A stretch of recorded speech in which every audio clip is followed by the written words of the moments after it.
Hello everyone, আসসালামু আলাইকুম। Welcome back to my channel mister and Mrs home. আজকে আমি আপনাদেরকে খুবই সহজে টমেটো সস বানিয়ে দেখাবো।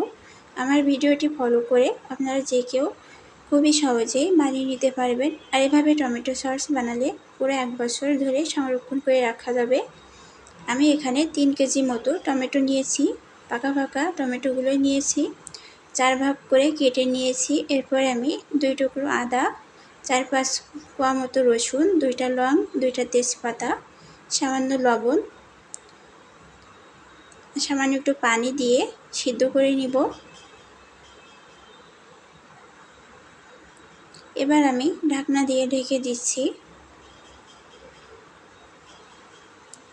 চুলার আঁচটা কমিয়ে সিদ্ধ করে নিতে হবে, তা না হলে কিন্তু তলায় লেগে যেতে পারে। আর বারবার একটু এভাবে নেড়ে ছেড়ে দিতে হবে। আবারও ঢাকনা দিয়ে ঢেকে দিচ্ছি। দেখুন টমেটোগুলি কিন্তু খুব ভালোভাবে সিদ্ধ হয়ে গিয়েছে। এবার আমি একটি ব্লেন্ডার জারে নিয়ে নিচ্ছি। আর যাদের বাসায় ব্লেন্ডার নাই, ডাল ঘুটনি দিয়ে ম্যাশ করে নিতে পারেন। দেখুন টমেটো পিউরিটা বের হয়ে গিয়েছে। এবার আমি একটি ছাঁকনিতে করে ছেঁকে নিচ্ছি। টমেটোর যে খোসা থাকে, খোসা বিচিগুলো এভাবে ফেলে দিতে হবে। এই টমেটোর পিউরিতে এগুলো থাকলে টমেটো সস ভালো হয় না। একেবারে ফ্রেশ টমেটো পিউরি বের হয়েছে। টমেটো সস যখন বানাবেন একটু বেশি করে বানিয়ে নেওয়ার চেষ্টা করবেন।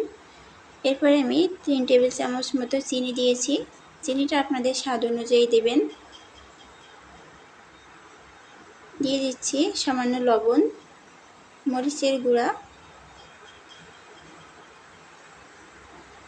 এবার খুব ভালোভাবে মিশিয়ে নিতে হবে।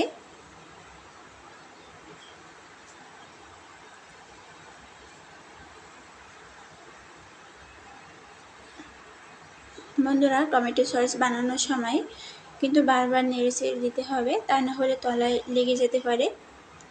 আর চুলার আঁচটা মিডিয়াম আঁচে দিয়ে বানানোর চেষ্টা করবেন। টমেটো সস কিন্তু অনেকটা ঘন হয়ে এসেছে। এই পর্যায়ে আমি দিয়ে দিচ্ছি 2 টেবিল চামচ কর্নফ্লাওয়ার আর 2 টেবিল চামচ ভিনেগার। এটা দিলে 1 বছর ধরে আপনি সংরক্ষণ করে রাখতে পারবেন নর্মাল ফ্রিজে।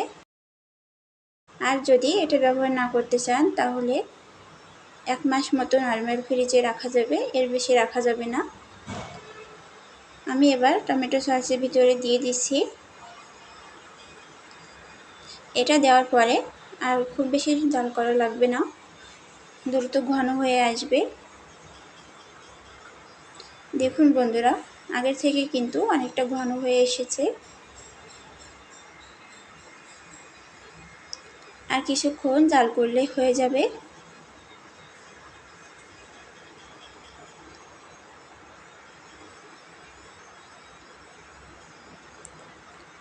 দেখুন বন্ধুরা, টমেটো সস কিন্তু আমার হয়ে গিয়েছে। এভাবে বাসায় একবার হলেও বানিয়ে নেওয়ার চেষ্টা করবেন। এইভাবে টমেটো সস বানালে কেউ বুঝতে পারবে না যে এটা আপনি বাসা থেকে বানিয়েছেন কি দোকান থেকে এনেছেন।